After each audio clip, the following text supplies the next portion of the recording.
ॐ भूर्भुवः स्वः तत्सवितुर्वरेण्यं भर्गो देवस्य धीमहि धियो यो नः प्रचोदयात्। ॐ शन्नो मित्रः शं वरुणः शन्नो भगवत्वर्यमा शन्न इन्द्रो बृहस्पतिः शं नो विष्णुरुक्रमः। नमो ब्रह्मणे नमस्ते वायो त्वमेव प्रत्यक्षं ब्रह्मासि त्वामेव प्रत्यक्षं ब्रह्म वदिष्यामि ऋतं वदिष्यामि सत्यं वदिष्यामि तन्मामवतु तद्वक्तारमवतु अवतु मामवतु वक्तारम् अवतु मामवतु वक्तारम्। वंदनीय माता शक्ति, उपस्थित धर्मप्रेमी सज्जनों, प्यारे बच्चों, हमने इस महात्मा सत्य भिक्षु पुण्यतिथि उत्सव के अंतर्गत चल रहे ऋग्वेद पारायण के अंतर्गत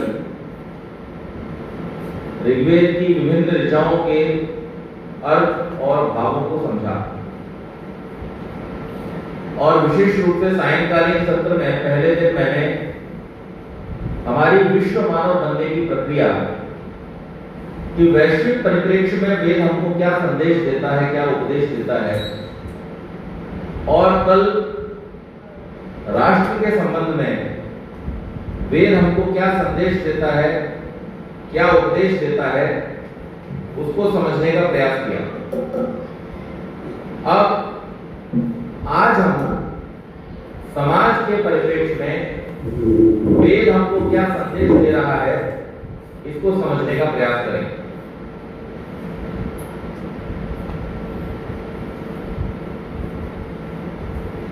बहुत सुंदर दो मंत्र आते हैं ऋग्वेद में।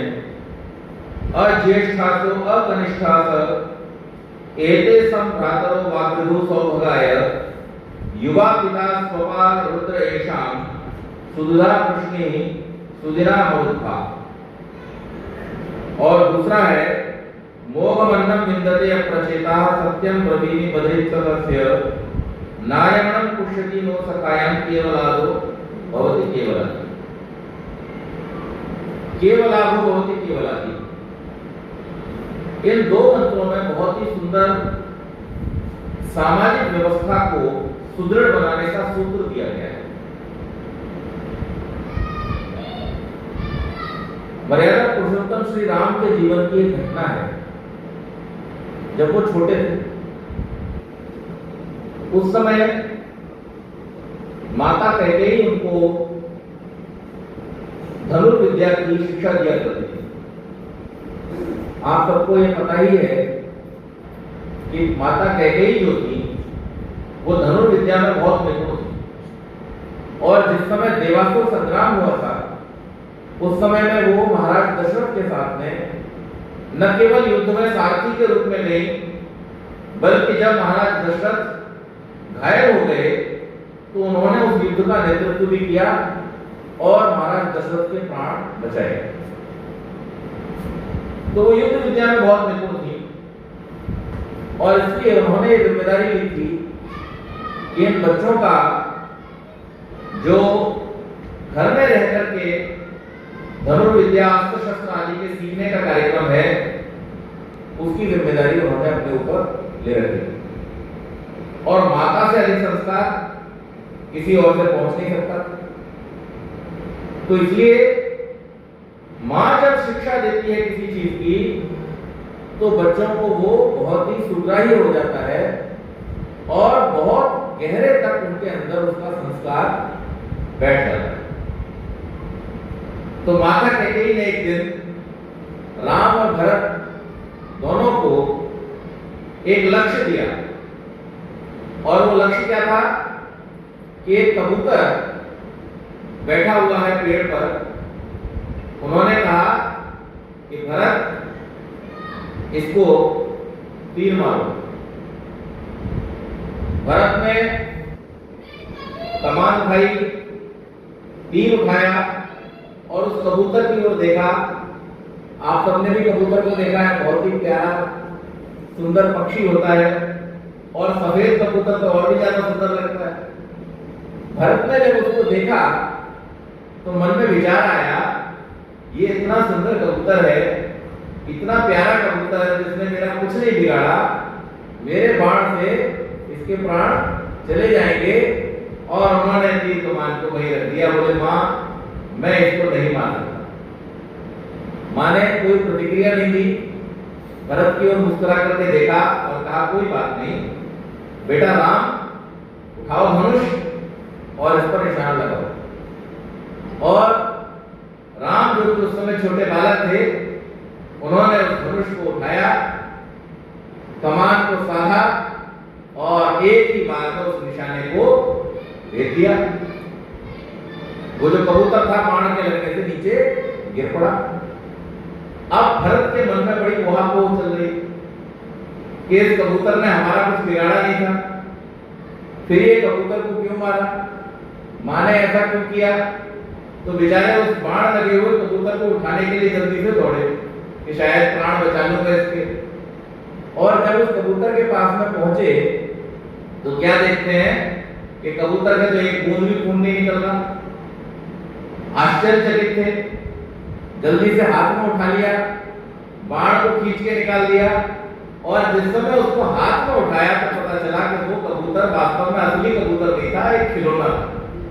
कबूतर जैसी आकृति का एक खिलौना वहां पर निशाना लगाने के लिए रखा गया था। तो वो अपनी मां से पूछते हैं कि मां आपने ये बात हमको पहले क्यों नहीं बताई कि ये कबूतर खिलौना है, और अगर मुझे ये पता होता तो भैया की तरह मैं भी निशाना लगाता। तो उन्होंने कहा भरत मैं केवल मात्र तुम दोनों को निशाना लगाना ही नहीं सिखाना चाहती थी, बल्कि आज की इस परीक्षा में कुछ और उद्देश्य भी छुपा हुआ था। क्या उद्देश्य था मां? उद्देश्य था तुम दोनों की प्रवृत्तियों को जानना। तो फिर आपने क्या जाना उन दोनों के बारे में? तो कहती है देखो तुम जो हो वो अथाह प्रेम के सागर हो, तुम्हारे अंदर प्रेम हिलोरे मारता है और इतना प्रेम तुम्हारे अंदर भरा हुआ है कि उस प्रेम के कारण से तुम्हारी जो करुणा जागी, जो दया तुम्हारे मन के अंदर जागी, उसके कारण तुमने उस कबूतर पर हथियार नहीं उठाया। तो क्या मां भैया राम के अंदर प्रेम नहीं है? वो तो हम सबको इतना प्यार करते हैं। तो बोले इसका उत्तर तो तुम्हारे भैया राम ही देंगे। छोटा बालक राम, उनसे पूछा जा रहा है कि बेटे राम तुम बताओ कि आखिर तुमने भरत की तरह उस पर दया क्यों नहीं दिखाई? तो राम कहते हैं मां दया दिखाना या कठोरता दिखाना आदेश देने वाले का काम। मेरा काम था आपके आदेश को मानना। आपने आदेश दिया, मैंने उसका पालन किया। अब उसमें दया होती है कि कठोरता होती है, ये तो आदेश देने वाला जाने। मैं तो केवल इतना जानता हूं कि मुझे माता पिता ने जो आदेश दिया है उसका मुझे पालन करना ही है। तो फिर कैकेयी कहती है भरत से कि तुम प्रेम प्रधान हो, लेकिन राम जो है वो ज्ञान प्रधान। तो कहते हैं मां क्या प्रेम और ज्ञान में भी कुछ अंतर है? तो राम कहते हैं कि हाँ, कैकेयी कहती हैं कि हाँ अंतर है। और वो अंतर ये है कि प्रेम अगर ज्ञान के द्वारा, प्रेम अगर ज्ञान के द्वारा कंट्रोल होता है, उसका नियमन अगर ज्ञान के द्वारा होता है, तो वास्तव में प्रेम ही ज्ञान में परिवर्तित हो जाता है। आज सुबह के प्रकरण में हम लोग बात कर रहे थे वेद मंत्र के माध्यम से मित्रता के प्रेम। ईश्वर के प्रति प्रेम, वो मित्रता का प्रेम और वो ईश्वर के प्रति जो प्रेम है वो कैसे जागता है? जब हम ईश्वर को जान लेते हैं। जब तक हम ईश्वर के गुणों को जानते नहीं, जब तक हम उसकी सत्ता को मानते नहीं और जब तक उसके प्रति हमारे मन में जो भाव होने चाहिए वो जानते नहीं, तब तक हम उसको प्रेम नहीं कर सकते। गायत्री मंत्र में जो 3 व्याहृतियां लगाई जाती हैं, ओम, भूर्भुवः स्वः, तो ये भू भुव और स्व का अर्थ करते हुए सबसे पहले शब्द का अर्थ ऋषि जानते क्या लिखते हैं? प्राण प्रिय। परमेश्वर क्या है? प्राण प्रिय। लेकिन हम ये विचार करें कि क्या वास्तव में परमेश्वर हमको प्राण प्रिय है? क्या हम परमेश्वर को प्राणों से अधिक प्रेम करते हैं? और परमेश्वर को प्राणों से अधिक प्रेम करने का अर्थ क्या है? इसका अर्थ ये नहीं है कि आपको परमेश्वर के लिए कहीं प्राण देने की आवश्यकता होगी, नहीं, बल्कि उसकी आज्ञाओं का पालन हम करते हैं या नहीं करते हैं। और इसी मंत्र को, इस बात को एक और मंत्र में समझाया गया है कि यह आत्मदा बलदा यस्य विश्व उपासते प्रशिषम यस्य देवाः यस्य छायामृतम यस्य मृत्यु कस्मै देवाय हविषा विधेम। तो इस मंत्र का अर्थ करते हुए स्वामी जी लिखते हैं कि सब विद्वान लोग उसकी उपासना करते हैं, अर्थात उसकी शिक्षा और न्याय को मानते हैं, जिसका आश्रय ही मोक्ष सुखदायक है और जिसका न मानना अर्थात भक्ति न करना ही मृत्युवादी दुख का हेतु है। तो परमेश्वर की भक्ति का अर्थ वहां पर क्या दिया? उसको मानना। न मानना अर्थात भक्ति न करना, तो मानना अर्थात भक्ति करना। और जो परमात्मा की सत्ता को मानते हैं, वास्तव में उसकी जो सत्ता सर्वव्यापक हो रही है, सब स्थानों में जो उसका व्यापकता है, उसको जो व्यक्ति हृदय से मानता है और तदनुरूप आचरण करता है, सब प्राणियों में जो उसी का दर्शन करता है, सब पदार्थों में जो उसकी कृपाओं का दर्शन करता है, वो व्यक्ति वास्तव में भक्ति के योग्य हो पाता है। उसका हृदय इतना निर्मल हो पाता है कि वो परमात्मा की भक्ति कर सकता है। तो वहां पर माता कैकेयी उनको समझाते हुए कहती हैं कि प्रेम और ज्ञान ये दोनों एक ही हैं, लेकिन प्रेम क्या है? प्रेम वो शुद्ध, ज्ञान क्या है? ज्ञान वो शुद्ध प्रेम है कि जिसके अंदर हमने अपने ज्ञान को मिश्रित कर लिया है। और प्रेम क्या है? प्रेम भावातिरेक है, हमारे मन में करुणा है और उस करुणा के कारण से मान लीजिए कोई व्यक्ति युद्ध के मैदान में खड़ा है, सामने शत्रु, और उसके मन में करुणा उमड़ पड़े, तो फिर कृष्ण सबको तो मिलते नहीं। अर्जुन के मन में करुणा उमड़ पड़ी थी, अरे सारे के सारे मेरे भाई बंधु रिश्तेदार, मेरे अग्रज, मेरे अनुज, मेरे भतीजे, मेरे भाई, मेरे चाचे ताए और पितामह तक मेरे सामने खड़े हुए हैं, मेरे गुरु मेरे सामने खड़े हुए हैं, मैं कैसे युद्ध करूं? तो वहां पर कृष्ण उनको समझाते हैं और वो उस करुणा, उस दया की भावना के ऊपर जब ज्ञान का मर्म लगाते हैं, तो फिर उनको समझ में आ जाता है कि मेरा कर्तव्य क्या है। तो कैकेयी समझाती है भरत को कि तुम्हारे जो भाई हैं वो इसीलिए मुझे सबसे अधिक प्रिय हैं। आप सबको मालूम होगा कि कैकेयी सबसे अधिक प्रेम जो है वो राम को करती है, और राम भी सबसे अधिक प्रेम किसको करते थे? माता कैकेयी को करते थे। उनका अधिकतर समय माता कैकेयी के पास ही व्यतीत होता था। तो वो कहती हैं कि मैं सबसे अधिक राम को प्रेम इसीलिए करती हूँ, प्रेम तो मैं चारों को करती हूँ, लेकिन सबसे अधिक प्रेम मुझे राम पर क्यों है?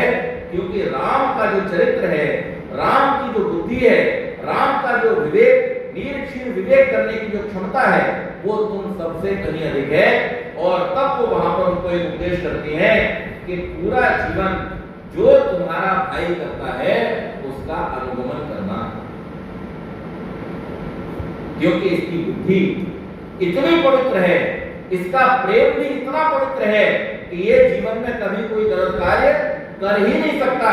इसलिए हे भरत, हे लक्ष्मण, हे शत्रुघ्न, तुम जब भी जीवन में कोई भी कार्य करो तो अपने बड़े भाई का अनुकरण।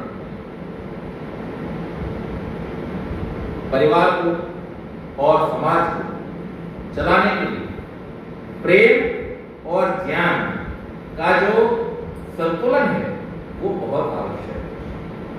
और इसलिए ये जो दो मंत्र आज मैंने आपके लिए चुन करके लाया हूं ऋग्वेद से, इस मंत्र में पहले मंत्र में कहा गया अज्येष्ठासो अकनिष्ठासो। समाज के अंदर कोई बड़ा छोटा नहीं, कोई बड़ा छोटा नहीं। कैसा व्यवहार हो? समानता का व्यवहार हो। कई बार लोग इस बात को समझने में भूल कर जाते हैं। समानता को सब लोग समझते नहीं, और आज हमारे समाज में, हमारे राष्ट्र में, बल्कि पूरे विश्व में एक बहुत बड़ी बहस छिड़ी हुई है इस बात को लेकर के कि इनको इनके साथ बराबरी का अधिकार नहीं मिला हुआ, नारियों को पुरुषों के साथ बराबरी का अधिकार नहीं मिला हुआ, जो काम करने वाले हैं और जो उद्योगपति हैं उनको बराबर का अधिकार नहीं मिला हुआ। ऐसी एक बहस छिड़ी हुई है। लेकिन वेद के हिसाब से, वेद की समझ में जो समानता है वो बहुत विलक्षण है, और हम उसको समझने का प्रयास करें। अज्येष्ठासो अकनिष्ठासो, कोई बड़ा छोटा नहीं, तो क्या कोई किसी का सम्मान न करे? नहीं, ऐसा वेद नहीं कह सकता। तो वेद से क्या कह रहा है? कोई बड़ा छोटा इसलिए नहीं है क्योंकि हर व्यक्ति का, समाज की हर इकाई का अपना एक नियत स्थान है। क्या आप तलवार से कपड़े सिल सकते हैं? उसके लिए तो आपको सुई चाहिए। और क्या आप सुई से युद्ध लड़ सकते हैं? उसके लिए आपको, तो तलवार सुई से छोटी हो गई या सुई तलवार से छोटी हो गई? कोई छोटा नहीं हुआ, कोई बड़ा नहीं हुआ। हर चीज का, हर वस्तु का अपना अपना एक स्थान है। इसी प्रकार से समाज के अंदर भी जो व्यवस्था है, उस व्यवस्था में कोई व्यक्ति जो ज्ञान का कार्य कर रहा है, कोई व्यक्ति जो रक्षण का कार्य कर रहा है, कोई व्यक्ति जो व्यापार का और कृषि का कार्य कर रहा है, और कोई व्यक्ति जो सेवा का कार्य कर रहा है, उनमें केवल इस बात को लेकर के कि कौन क्या करता है भेद करना, ये वेद की आज्ञा के विरुद्ध है। हाँ, उसमें भी बहुत सारे लेवल होते हैं। उनमें कुछ वृद्ध भी हैं और उनमें कुछ युवा भी हैं। युवा वृद्धों का सम्मान करें, छोटे बड़ों का सम्मान करें, एक दूसरे के प्रति आदर और सत्कार का भाव रखें, ये बात तो ठीक है।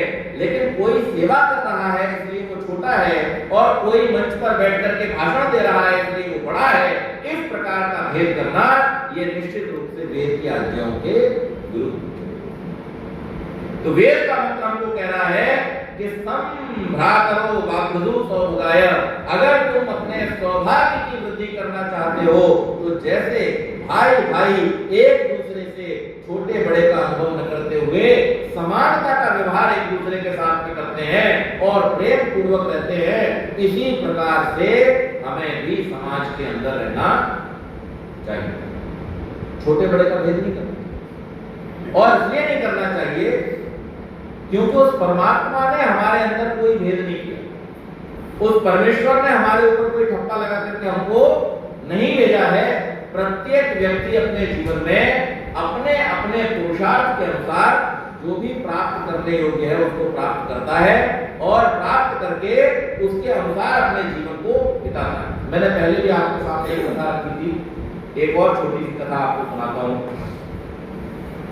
कि जिस समय अज्ञातवास चल रहा था, अज्ञातवास के समय में जो पांडव थे वो अंतिम वर्ष था, विराट राज के यहां जाकर के भेष बदल करके रहते थे। उसमें जो युधिष्ठिर थे वो राजा के सलाहकार के रूप में कंस बन करके रहते थे, उनका मनोरंजन करते थे और उनको नीतियों के विषय में बतलाते थे। भीम बल्लभ के रूप में रहते थे, शैरंद्री के रूप में द्रौपदी रहती थी, नकुल और सहदेव जो थे उनकी गौशाला और अश्वशाला का कार्य संभालते थे, और भीम जो थे वो बल्लभ के रूप में रसोई संभालते थे। तो इन लोगों ने अपना रूप, अपने नाम बदल रखे थे, और वहां पर वो उस 13वें वर्ष को काट रहे थे। जब 13वां वर्ष समाप्त होने आया तो उस समय में विराट राज के ऊपर दो तरफ से आक्रमण हो गया। अब विराट की सीमाएं जयपुर के आसपास का जो क्षेत्र है उसको विराट राज्य बोलते हैं उस समय में। तो दो तरफ से, एक तरफ से दिल्ली की तरफ से, हस्तिनापुर की तरफ से, और दूसरे एक गुजरात की तरफ से। दो तरफ से राजाओं ने, एक तरफ तो एक कौरवों की सेना थी और दूसरी तरफ से एक और राजा का नाम मैं विस्तार कर रहा हूं। तो फिर पिता और पुत्र ने आपस में निष्कर्ष निकाला कि एक युद्ध के लिए मैं जाता हूं और एक तरफ का मोर्चा तुम संभालो। और उनका जो पुत्र था उत्तर, वो युद्ध के लिए पांडवों के साथ में युद्ध करने के लिए चला। अब सॉरी, कौरवों के साथ, कुरु सेना के साथ में युद्ध करने के लिए वो वहां पर चल दिया। जब वो जाने लगा तो युधिष्ठिर ने उसको सलाह दी कि आप एक काम करो, बृहनला को अपने साथ ले जाओ, जो कि कौन था वास्तव में? अर्जुन। बृहनला को अपने साथ ले जाओ। तो उसने बड़ा मजाक उड़ाते हुए उसका क्या कहा कि ये न तो पुरुष है न स्त्री है, इसको मैं अपने साथ ले जाकर के क्या करूंगा?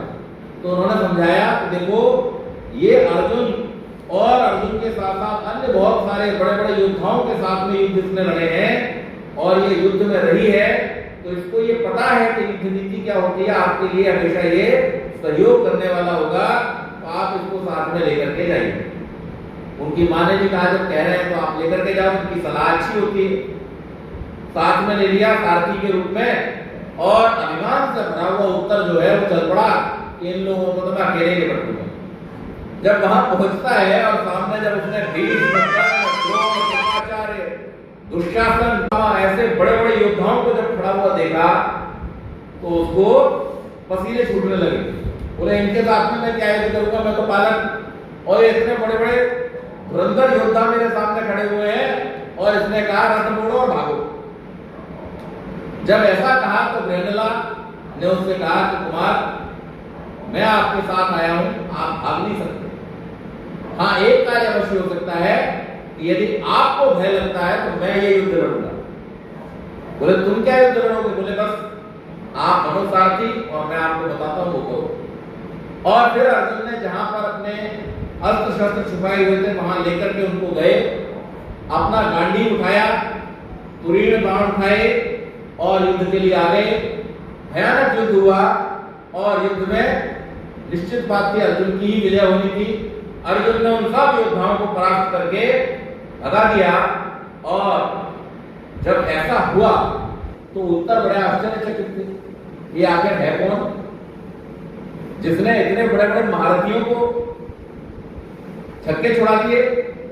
तो जब ऐसा उन्होंने पूछा उनसे कि महाराज आप हैं कौन, आप तो इतने वीर हैं, तो उन्होंने कहा कि मैं अर्जुन हूं,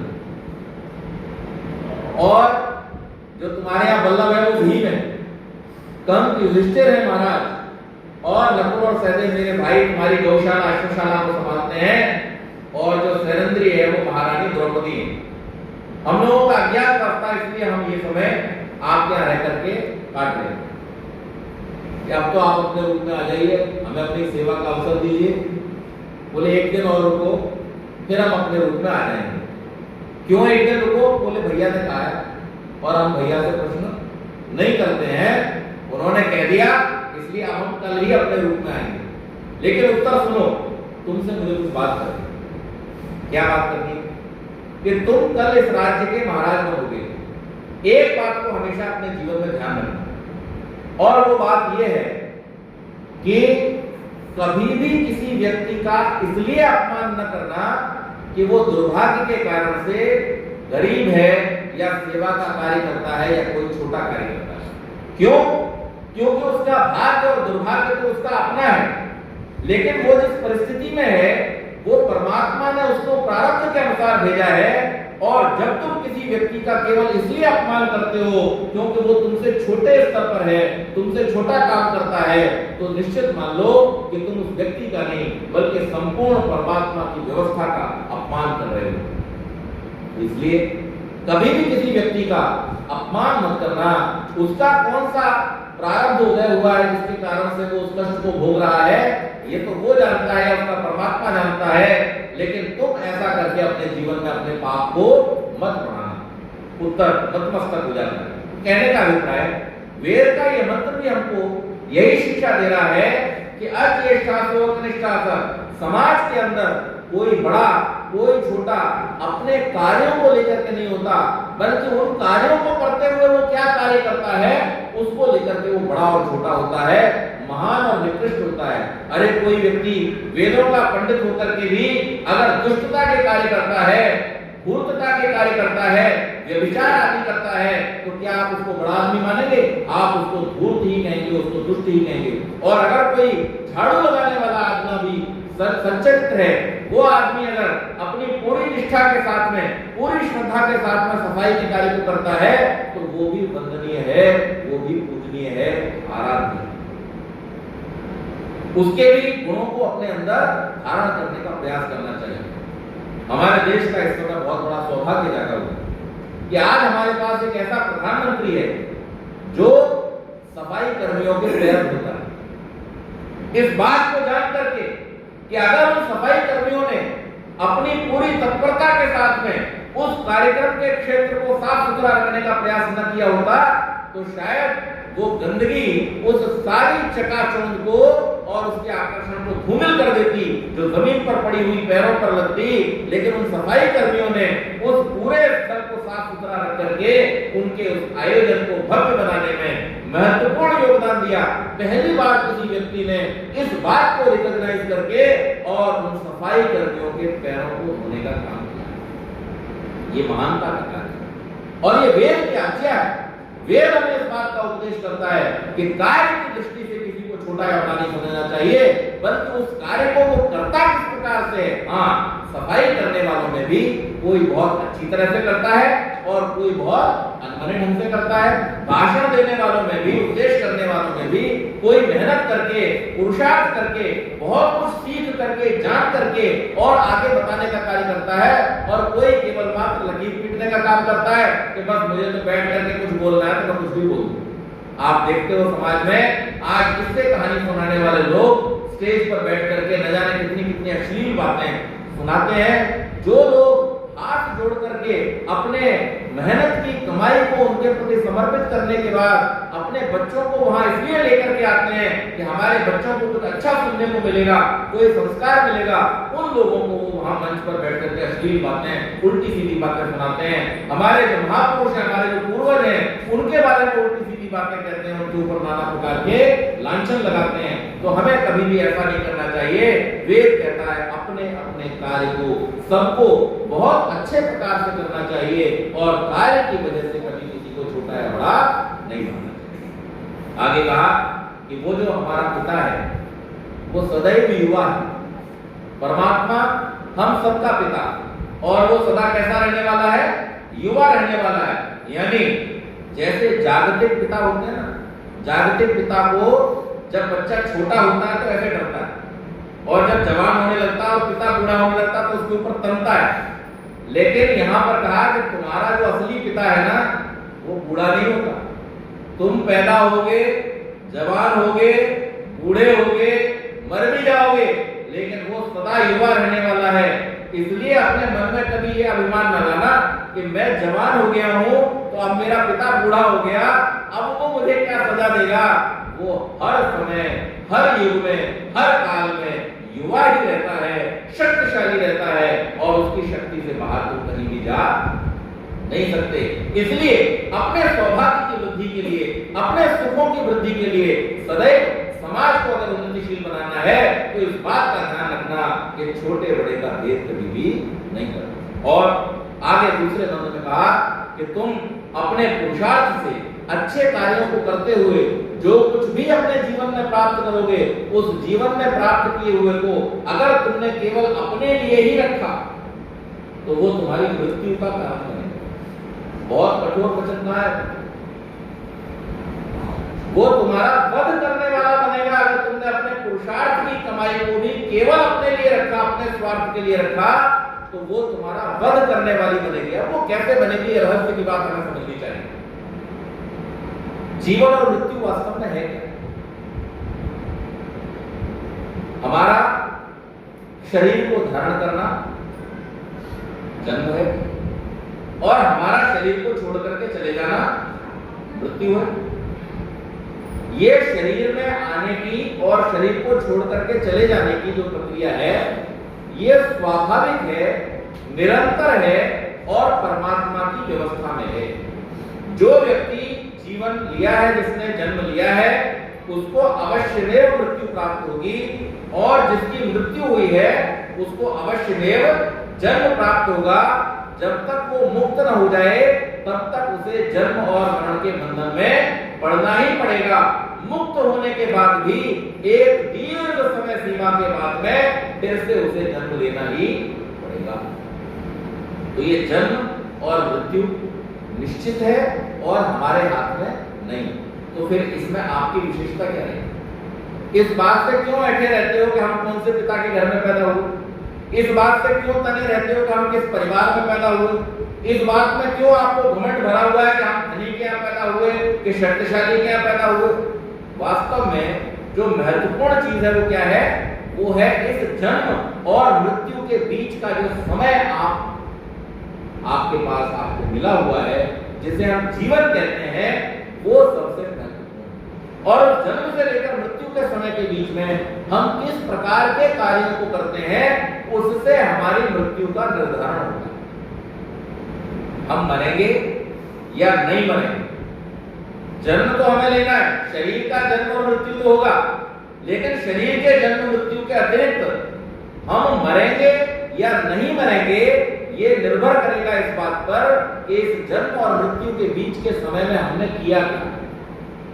आज आप देखिए, एक व्यक्ति जिसको त्रिलोक विजयी कहा जाता था, जिसको महापंडित कहा जाता था, जो वास्तव में अथाह शक्ति और ज्ञान का भंडार था, लेकिन हर साल उसको कुनबे के साथ में मारा जाता है। बोलो उसकी मृत्यु हुई है? कितनी मृत्यु हुई? युगों युगों से अब तक वो मरता ही चला आ रहा है और लोग उसको मारते चले आ रहे हैं। रावण के परिवार को हर साल मारा जाता है। केवल एक देश में, हमारे में नहीं, दुनिया भर में जहां कहीं भी हमारी संस्कृति को जानने वाले लोग हैं, उन सब जगहों पर उस रावण की हर साल मृत्यु होती है। और हम जैसे उपदेशक यहाँ बैठते हैं, जब जब बोलते हैं तब तब उसकी मृत्यु होती है, उसकी मृत्यु की बात है। लेकिन उसी युग में श्री राम पैदा हुए। श्री राम की हर युग में जय होती आई है और हमेशा जय होती रहेगी। शरीर तो रावण ने भी छोड़ा और श्री राम ने भी छोड़ा, लेकिन एक की मृत्यु हुई और एक को अमरता प्राप्त। शरीर तो जगन्नाथ ने भी छोड़ा होगा कहीं जाकर के, और शरीर तो दयानंद ने भी छोड़ा, लेकिन दयानंद ने अमरता को प्राप्त किया और उस जगन्नाथ ने जीवित रह करके भी मृत्यु को प्राप्त किया। तो हमें जीते जी मरना है या मर करके भी जीवित रहना है, ये तो हमारे ऊपर निर्भर करता है। जो लोग इस संसार में आकर के केवल और केवल अपने लिए ही जीते हैं, वो वास्तव में जीते नहीं है, मरते हैं। लेकिन जो लोग संसार में आकर के अपने पुरुषार्थ, अपने पुण्य की कमाई का प्रयोग केवल अपनी उन्नति के लिए न करते हुए, बल्कि संसार भर की उन्नति के लिए करते हैं, अपने अड़ोसी पड़ोसी मित्रों की उन्नति के लिए करते हैं, अपने समाज के लोगों की उन्नति के लिए करते हैं, अपने राष्ट्र की उन्नति के लिए करते हैं, वो लोग कभी मरते नहीं है। तो मोघबंधम विद्यते अपचिता, अरे तूने अगर मूर्खता में ये कार्य कर रखा है तो इसको छोड़ दे, क्योंकि केवल आगो भवति केवल आदि। जो केवल अपने बारे में सोचता है वो केवल मात्र पाप का ही खाता है। तू ऐसा मत कर, तू मृत्यु को प्राप्त मत कर, तू अपने जीवन को अमरता की ओर लेकर के। इतना सुंदर उपदेश जीवन में हमको करते हैं। और इसलिए हमें सदैव ये प्रयास करना चाहिए कि अपने समाज को मजबूत बनाने के लिए, अपने परिवार को मजबूत बनाने के लिए हम ये भेदभाव को छोड़ करके प्रेम का व्यवहार और सहायता का व्यवहार अपने जीवन में अपनाएं। हम बार बार इस बात को सुनते हैं, हम बार बार इस बात को कहते हैं कि हमें एक दूसरे की सहायता करनी चाहिए, लेकिन हम इस बात पर विचार करें कि हम सहायता करते हैं या नहीं करते। प्रीति की एक बात बहुत अच्छी है, वो कहते हैं कि हम और कुछ नहीं दे सकते तो कम से कम किसी को हम एक मुस्कुराहट ही देने का प्रयास करें। एक छोटी सी कथा आपको सुनाता हूँ। एक बार एक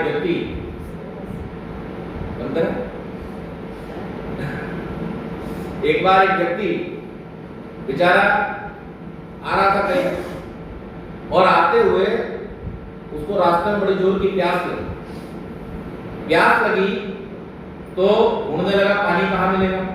तो एक कुआं, एक बावड़ी उसको मिल गई।